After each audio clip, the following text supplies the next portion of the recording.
Terima kasih pemirsa Anda kembali bersama kami dalam segmen Create Up dan juga bergabung bersama saya kembali rekan Wiki Adrian. Betul sekali, kami kali ini di Kereta akan membahas mengenai cuan ala platform hiburan live streaming. Sudah tersambung melalui video conference ada Mas Edi Sulistyo, beliau adalah Chief Everywhere Officer dari everywhere.id. Apa kabar Mas Edi? Baik Mas, Mbak. Iya, terima kasih sudah bergabung bersama kami. Mungkin ini boleh dikenalkan lagi ya, apa sih sebetulnya itu everywhere.id untuk mengingatkan. Dulu namanya adalah GoPlay kalau nggak salah ya, sekarang berubah menjadi Everywhere. Boleh diingatkan lagi everywhere.id ini platform apa? Betul, memang kita dulu formernya namanya GoPlay, sekarang kita udah completely rebrand menjadi Everywhere. Everywhere streaming. Kita mau menjembatanin kebutuhan antara pelaku bisnis, terutama pelaku horeca maupun venue, untuk mendapatkan solusi live music atau live entertainment secara streaming. Dan jadi dengan demikian kita juga membantu para musisi yang ada dari rumah maupun dari kota-kota yang ada seperti Ambon, Papua, dan lain-lain di Indonesia bisa bernyanyi dari manapun untuk di mana-mana. Oke, karena misalnya gini, kalau saya punya kafe, saya pengen punya live music gitu, tapi saya belum punya alat musik untuk live music gitu, saya bisa pakai jasanya dari Everywhere gitu ya? Betul Mas. Jadi kita benar-benar Oke. bisa mengangkat para talenta-talenta musik industri musisi tanah air di mana-mana, dan kita juga menyediakan interaktif platform juga. Jadi pengunjung di dalam venue pun juga bisa berinteraksi secara langsung dua arah. Oke, lantas mengapa nih berbagai sektor usaha dan platform kreatif membutuhkan layanan streaming? Apa yang seringkali mereka hadapi saat ini melaksanakan live streaming mungkin? Ya, justru kita melihat trennya dalam beberapa tahun belakangan ini bergeser, yang mungkin karena pengaruh faktor pandemi juga ya. Secara post pandemi, solusi hiburan ini sekarang memang dibutuhkan menjadi interaktif. Mereka mencari sesuatu yang bisa berinteraktif, bisa berkomunikasi secara dua arah, bisa request lagu secara live gitu. Nah, dari situ kita bisa membawa para pelaku bisnis ini untuk bisa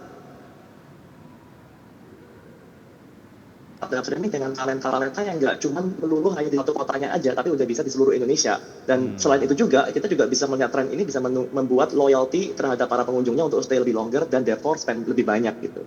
Oke, dan secara tipping untuk talentanya sendiri juga bisa digunakan secara digital begitu ya? Kan ada yang pengunjung dari sebuah kafe ataupun tempat makan yang ingin memberikan tip gitu kepada penyanyinya, tapi ini bisa dilakukan secara digital melalui platform Everywhere juga ya?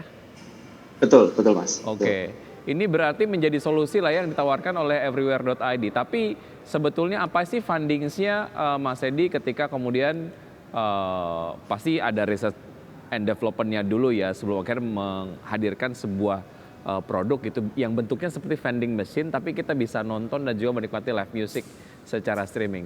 Nah sebetulnya kebutuhan dari pemilik restoran, kafe dan lain sebagainya Ya, gitu justru kita menemukan seperti tren ini apa? cukup menarik Mas. Sekarang kita melihat anak-anak muda Iya, justru kita melihat tren ini memang bergeser. Anak-anak muda zaman sekarang kita melihat lebih banyak atau lebih enjoy untuk berinteraksi secara digital. Bahkan kita melihat survei yang kita lakukan dengan kata data kemarin, kita melihat ternyata lebih dari 97,8% itu rekomendasi ke teman-temannya kafe, restoran yang memang ada live musiknya. Dan live musik itu memang bisa membuat jadi moodnya jadi lebih bagus juga gitu. Sehingga ya tadi ujung-ujungnya para pelaku bisnis bisa mendapatkan additional revenue karena loyalty yang terjadi dan pengunjung yang makin ramai datang ke restoran Oke, nah mungkin tersebut Mas. animonya sejauh ini untuk everywhere.id sendiri sudah seperti apa Mas?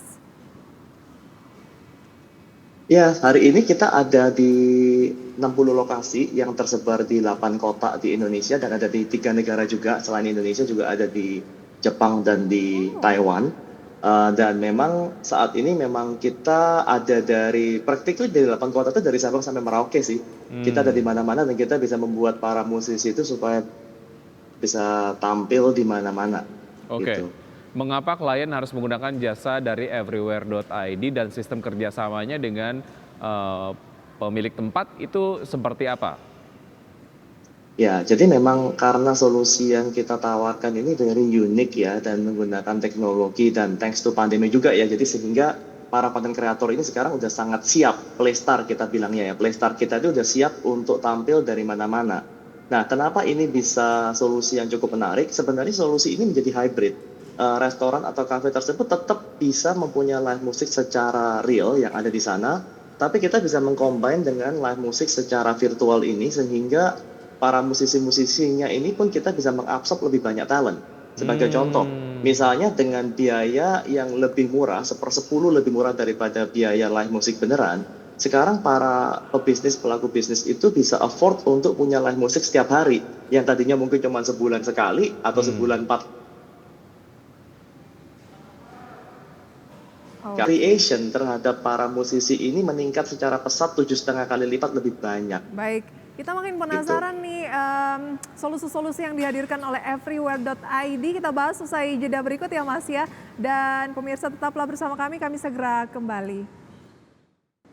Baik, terima kasih Anda masih bergabung bersama kami dan kami masih berbincang bersama Mas Edi Sulistyo, beliau adalah Chief Everywhere Officer dari everywhere.id. Jadi kalau saya adalah musisi, saya pengen ngamen di rumah, saya tinggal nyediain kamera ataupun handphone, saya bisa ngamen, tapi visualnya bisa ditayangkan di sebuah kafe gitu ya.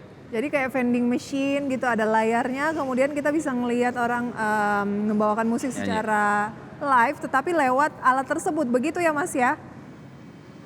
Betul, betul. Jadi memang bentuknya alatnya itu bisa dikatakan kayak vending machine tapi ada kameranya. Nah, yang membuat menarik itu teknologi di belakang layarnya itu, teknologi yang kita pakai itu menggunakan yang kita bikin sendiri, memang karya anak bangsa ya. Jadi kita memungkinkan untuk interaksi secara dua arah, jadi pengunjung bisa langsung dada-dada, bisa ngomong-ngomong langsung di depan kameranya, dan musisi dari rumah pun juga bisa melihat dan bisa merespon dan bisa menyanyikan lagu yang di-request oleh mereka gitu. Berarti live ya? Live, secara live. Baik, oke.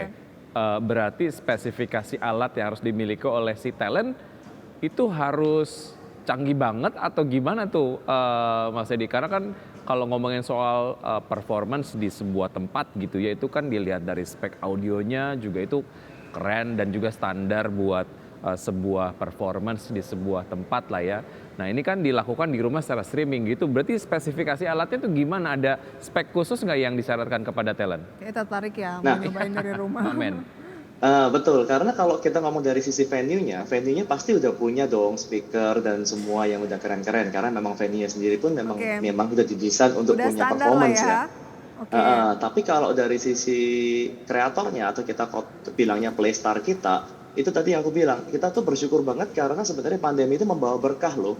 Karena dengan adanya pandemi ini, para playstar ini sudah terlatih, sudah tersiap dengan alat-alat seperti mixer, mikrofon, lighting, semua background-backgroundnya pun juga udah canggih. Jadi waktu mereka streaming pun, kita tidak bisa membedakan dengan telinga kita. Apakah mereka ada di sana atau mereka dari rumah, karena suaranya benar-benar asik banget gitu. Oke, artinya didukung oleh fasilitas yang ada di venue, dan juga sebetulnya juga ada spek alat yang dimiliki oleh si starnya sendiri gitu. Tapi ada persyaratan minimal lah ya yang harus dipenuhi gitu, dari lightingnya, dari mixernya dan lain-lain.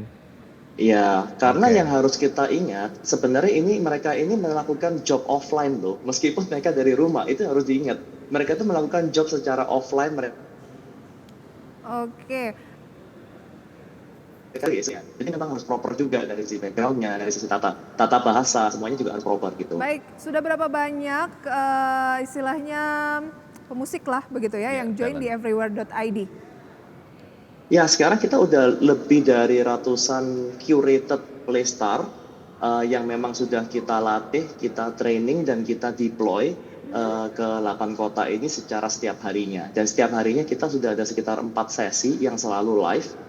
Dari jam 10 pagi sampai jam 2 siang, sampai dari jam 4 sore sampai jam 10 malam. Oke, Mas, ini kan idenya sangat menarik sebenarnya begitu ya. Ada nggak sih tantangan yang dihadapi oleh everywhere.id selama ini yang paling krusial?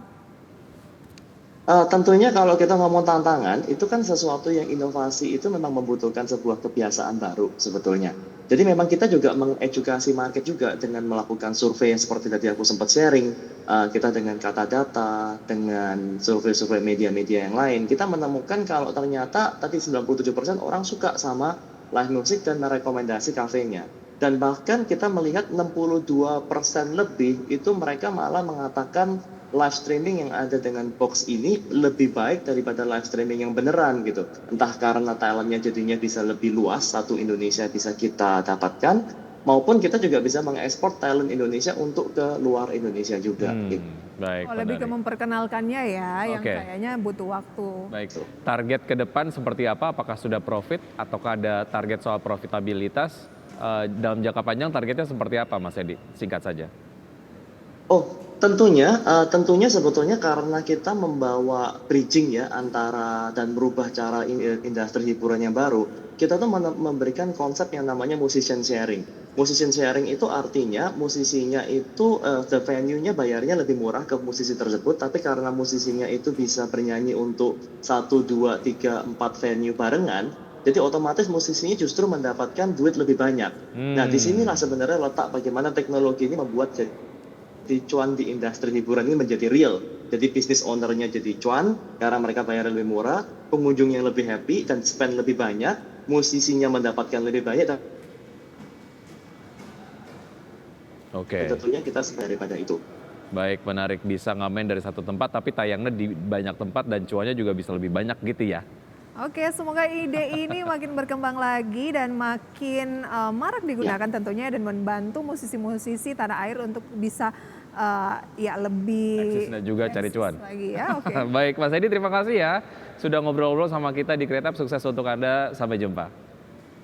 Baik Terima pemirsa, kasih. terima kasih. Dan sebelum kami akhiri, kami kembali update posisi indeks harga saham gabungan sampai pukul 9:29 di mana IHSG pemirsa masih bertahan di teritori positif dengan penguatan 0,31% atau 22 poin di 7.213. Baik, untuk saham-saham yang masuk ke dalam jajaran top gainer seperti Anda dapat saksikan di layar televisi pemirsa. Dan ini kalau kita lihat posisinya sejauh ini ada BBRI, SMGA, BBNI, BRIS, BRPT, Cegas, kemudian ada Film dan juga JSMR. Masih ditopang oleh banking mayoritas ya, khususnya BBRI yang akan merilis kinerja full year 2023. Ada GTBO, LMAX, King, KRYS, SOUL, SHID masuk dalam kategori top losers. Itu dia pemirsa review singkat update sampai dengan saat ini untuk pasar modal di Indonesia dan sudah 90 menit kami menemani Anda dalam Power Breakfast. Ya, semoga pembahasan hari ini dapat menjadi referensi dan sumber informasi untuk Anda. Tetap perbarui informasi Anda hanya di IDX Channel, your trustworthy and comprehensive investment reference. Saya Wiki Adrian. Dan saya Prisa Somodatu, sampai jumpa.